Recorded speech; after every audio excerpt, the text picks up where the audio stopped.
This is a really interesting career that's going to be imminent, if not already in the pipeline. A computing engineer. Mathematics, chemistry, biology, computer science. Business and economics is in everything, of course. And if you look at computing engineering, you will see that what's happening is that we're building organic structures. Engineers are building organic structures which will actually replace mechanical structures. Mechanical structures, of course, are going to change considerably, as you see from warfare engineering and the military. Soon, human beings won't be dying in military conflict unless they're the targets, because being a soldier is going to really mean that, like a policeman, you're going to have computer skills, because you're going to be operating the devices. You won't be the physical device yourself. So all of those movies that you watched a few years back, that, like Minority Report, as you will see here, aren't as far-fetched as we thought they were when they first came out. Brain augmenter. A lot's being done there with the human brain, which is still probably our last unexplored organ. But this is what really interests me. Already in Japan and in other countries, they are creating smart homes, and among that smart home design is personal health monitoring, because the face of medicine is changing exponentially. And the contact that we have with doctors right now is in person, but it's going to be with increasing distance, and they will be at the other end of our screen or our message. This toilet, which is being trialed in several countries, analyzes what you put into it, when you put into it, and will measure things like your blood sugar and any enzymes that may be dangerous. And this is all about the world of preemptive medicine that is coming to the fore at the moment. So when your kids say that they want to do medicine, traditionally this is the scope. When you look at the careers of the future that's coming at them pretty quickly and pretty soon, this is the scope for medicine. So don't let your kids just think that chemistry, biology, and math is everything, and it's okay to slack off in all of the others. Everything is now completely integrated and completely important. As we move to the end of our board, smart housing designer, architecture is getting very, very interesting. And technical drawing is becoming more and more important as we design products, we design worlds, we design places to live. So traditionally, technical drawing involved a lot of math, some physics, technical drawing skills, some artistic ability, but it's much broader now. It involves business and economics. It involves sociology. What do people want? We have seen an upsurge in micro-living, but we're soon going to be seeing a huge upsurge in independent, completely self-reliant, sustainable living. As the means of sustainability become more popular, they will become cheaper. Now that they're expensive, there are going to be a few people who can afford it, and if more could afford it, the kinks would get ironed out quicker. But eventually the kinks will get ironed out, and it will become very affordable. So those of your kids who are interested in technical drawing and architecture, or physics and math but don't quite know what to do with it, they need to start casting their eyes into the field of design. Now, it doesn't mean that your child never did art, doesn't like art, and what should you do now? You know what? They don't have to do a CXC in art. There are plenty of art groups out there. What your children need to be realizing now is that they owe it to themselves to build as large and broad and deep as possible a skill set. They need to invest in hobbies. They need to start with things that they love naturally, like gardening maybe, or pets and pet care. And they need to experience wider things.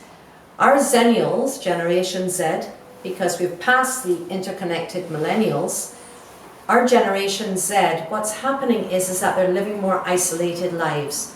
And you as parents really should be guiding them to be leading more experiential lives, because there's a cusp and they need to experience more, broader, so that they add that to their skill set and they widen their receptivity to what they might be looking for as a career in the future.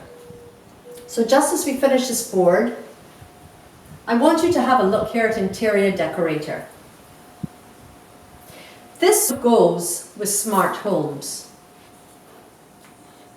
Because what's going to happen is, right now, you can go into your house with an app on your phone and turn on all your lights. You can turn on your TV, you can start your car remotely, all of this is happening.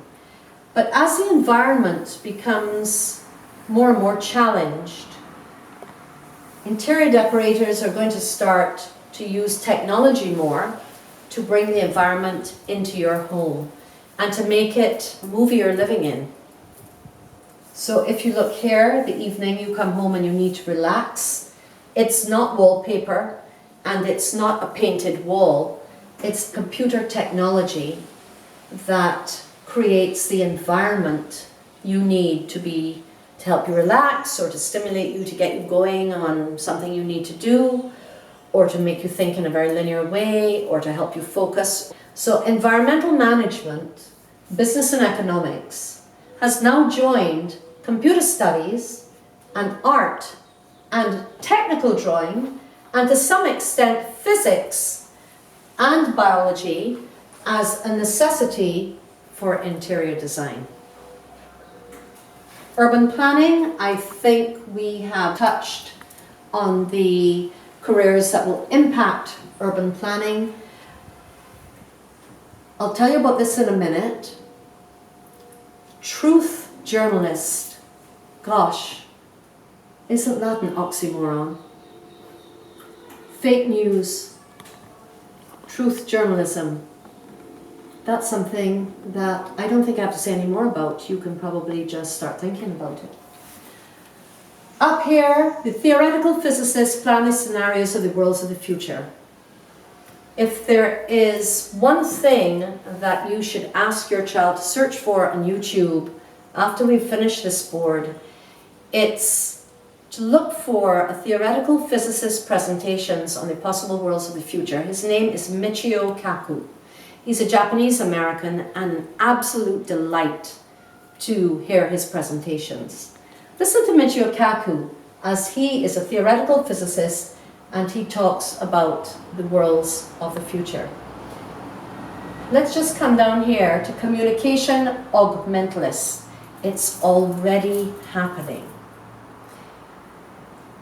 I listened to the BBC once again on my way home, and they were interviewing a young techie who had an art background.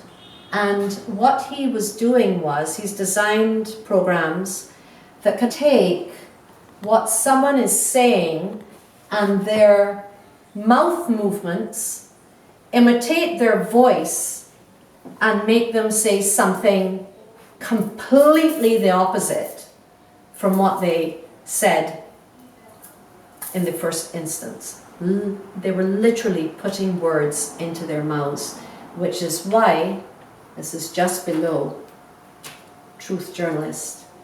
I asked the kids who came for Careers Day a couple of weeks ago, when they read something online, do they check its authenticity? Do they check it for reliability and validity? And all the parents in our midst are going like this, and our kids are going, no. And they weren't just Lockerbie kids. They were kids from St. Michael's, Seventh-day Adventist, Springer Memorial, other schools. And the kids were going, no, do we need to? And the parents are going, yes, you need to.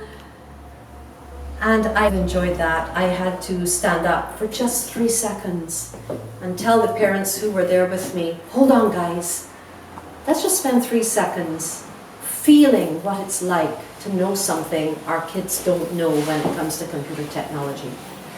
And it really, really did make us, you know, baby boomers feel good for just a split second. But the war on fake news, journalism, communication.